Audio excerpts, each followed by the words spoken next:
मैं मानस पांचाल, आयुर्वेद का छात्र। तो आज मेरे पास एक पेशेंट आए एक जनरल एडवाइस लेने के लिए। उनका उनके रिपोर्ट्स का एक छोटी सी चीज़ दिखाता हूँ। उनके ट्राइग्लिसराइड बढ़े हुए 403 हो चुके हैं। It was expected to be below 150। तो मुझे उस पर वीडियो बनाने के लिए उस केस को देखते हुए खुद ही मन से आया कि इस पर वीडियो बनाना बहुत ज़रूरी है, क्योंकि आज की सोसाइटी में जिस तरह का हमारा आहार विहार हो चुका है, आयुर्वेद की भाषा में कहूँगा तो आहार विहार ही हो चुका है, उसके कारण आजकल लोगों में बहुत ज़्यादा इस बीमारी की प्रेवलेंस बढ़ गई है। और ये बीमारी हम इसको कंसर्न नहीं कर रहे हैं क्योंकि ये डायरेक्ट कोई सिम्टम नहीं दिखा रही, या कुछ ऐसा है कि हमें ऐसा कोई पेन नहीं हो रहा है, ऐसा कुछ एकदम डायरेक्ट उसका सिम्टम देखने को नहीं मिल रहा है, साइन या symptom. Even though it is a major it play major role in annual fatality rate, mortality rate. तो like I am talking about hyperlipidemia. Hyperlipidemia क्या है? हमें हाइपरलिपिडीमिया को पहले समझना पड़ेगा कि हाइपरलिपिडीमिया क्या है, क्यों हो रहा है, उसके क्या कारण है, उसमें क्या क्या रिस्क फैक्टर है। अगर आपको है तो आपको क्या करना है, मतलब उसके बचने का तरीका क्या है, उसका ना हो उसका क्या तरीका है। क्योंकि आजकल जिस तरह का लाइफस्टाइल हो चुका है, it is a very common thing in people's this days.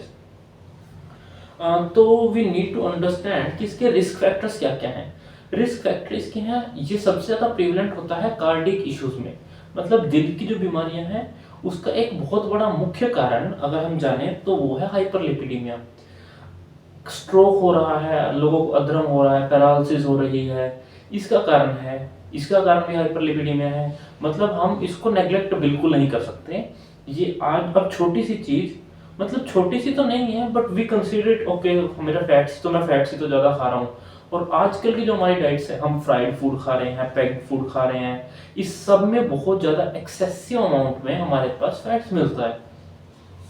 Okay, so like अगर आप ठीक है आपने टेस्ट कराया, इसके साथ इशू क्या है, आपको कभी भी ऐसा फील नहीं होगा कि मेरा लिपिड बढ़ा हुआ तो मेरे कहीं दर्द हो रहा है, ऐसा कुछ नहीं। हमें कुछ पता नहीं लगता।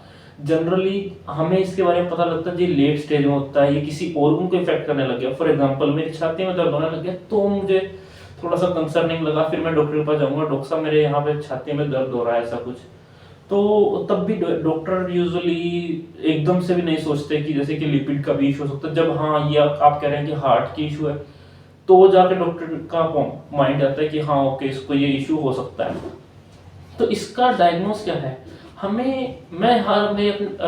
जो भी मुझसे एडवाइस लेते हैं उनको कहता हूँ कि अपनी एक ईयरली अपना ब्लड टेस्ट करवाना चाहिए, फुल बॉडी चेकअप करवाना चाहिए, ताकि आपके जो ऊपर नीचे चीज हो रही है आपको पता रहे कि ये किस मेरे इस बॉडी के सिस्टम में मुझे कुछ इशू हो सकता है। एंड अगर कुछ हो रहा है तो उसका एज सुन एज जितनी जल्दी हम मैनेजमेंट कर लेंगे वो उतने कम हमारे पास रिस्क फैक्टर्स आते हैं। तो now I was trying to say कि अब हमें पता लग गया है कि मुझे मेरे लिपिड्स या मेरे शरीर के अंदर फैट्स की मात्रा बढ़ चुकी है। तो अब हमें क्या करना चाहिए, उसके क्या सिम्टम होंगे। सबसे पहले हमें पता होना चाहिए कि बढ़ कैसे रहा है। एक्चुअली क्या है, फैट एक हमारी डाइट का पार्ट है।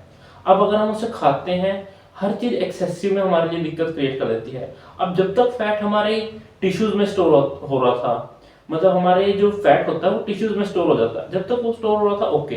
बट जब उसकी लिमिट बढ़ गई और वो हमारी वेसल्स में चलने लगा, तो आप एक चीज देखिएगा, कभी हम तेल को या घी को किसी पाइप में डाल के उसको ठंडा पानी देते हैं, वो जम जाता है पाइप में।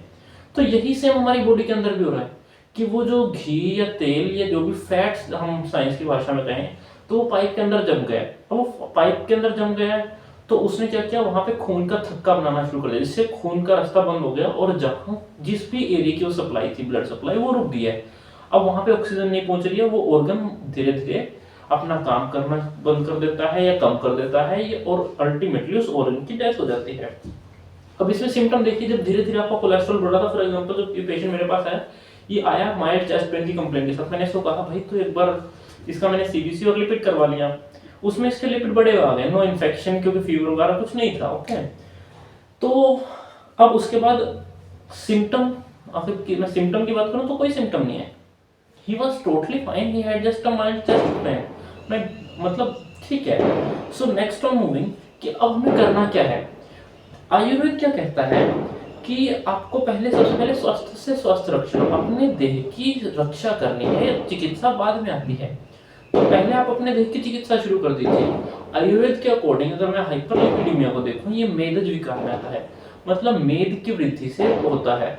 मेद किन चीजों से बढ़ता है, अगर मैं उन चीजों को खाना पीना छोड़कर अपने आहार विहार में परिवर्तन कर लूं तो ये सही हो जाएगा। अब मैं आपको बताता हूँ कि मेद को बढ़ाने वाली चीजें कौन कौन सी हैं। फॉर एग्जाम्पल गुरु। गुरु मतलब भारी चीजें, जो जैसे दही, दही हो गई, आपका तेल हो गए, घी हो गए, इन चीजों को आपको रोकना है। मधुर, ज्यादा मीठे रस की चीजें जो है, ज्यादा चीनी हो गई, गुड़ हो गया, इन चीजों को आपको प्रिवेंट करना है। इन चीजों के बढ़ने का, आटा हो गया या फिर आटे की बहुत मतलब कोई हैवी फॉर्मुलेशन है, फॉर एग्जांपल पूड़ी, खीर, ये जो चीजें बनती हैं जिनमें आपको ऐसा लगता है कि तेल की मात्रा बहुत अधिक है, आपको उनको रोकना है। और इसमें व्यायाम बहुत जरूरी है। आपको अगर बताऊं क्या चीजें करनी है, जो त्यागनी थी वो छोड़ दी। त्यागने के लिए मैं पहले विहार बता देता हूँ कि विहार में क्या क्या त्यागना है आपको। दिन में सोना आपको त्यागना है। अव्यायाम, अगर आप बिल्कुल ही लेजी रहते हैं, मतलब आपकी फिजिकल एक्टिविटी नहीं है, तो आपको उसको इम्प्रूव करने की जरूरत है। खाने में क्या खाना है, खाने में एक बहुत इंपॉर्टेंट चीजें हैं लघु आहार, मतलब हल्की चीजें। हल्की चीजों का अगर मैं उदाहरण देने पे आऊँ तो मिलेट्स, 2023 में मिलेट्स का बहुत बड़ा ट्रेंड चला था, मिलेट्स का यूज कीजिए। मिलेट्स का उदाहरण मैं आपको दे देता हूँ, बाजरा, ज्वार, मक्की, ये चीजों का उपयोग किया जा सकता है। तेल की बिल्कुल रेस्ट्रिक्शन है, you have not use, you have to try at that you have use minimum quantity of the oil as much as possible. Next moving on, आपको विहार में जो परिवर्तन करना है, आपको व्यायाम लेके आना है, अपने शरीर के लिए व्यायाम करना है, योग आसन है। और खाने के बाद 100 कदम, ऐसा भाव प्रकाश कहते हैं, आचार्य भाव प्रकाश के अकॉर्डिंग आपको दिन में 100 कदम चलने हैं खाने के बाद में। तो this is the minimum thing that you are expected to do. और एक चीज और मैं आपको कहना चाहूंगा, आयुर्वेद के नाम पर आजकल बहुत कुछ फैल रहा है।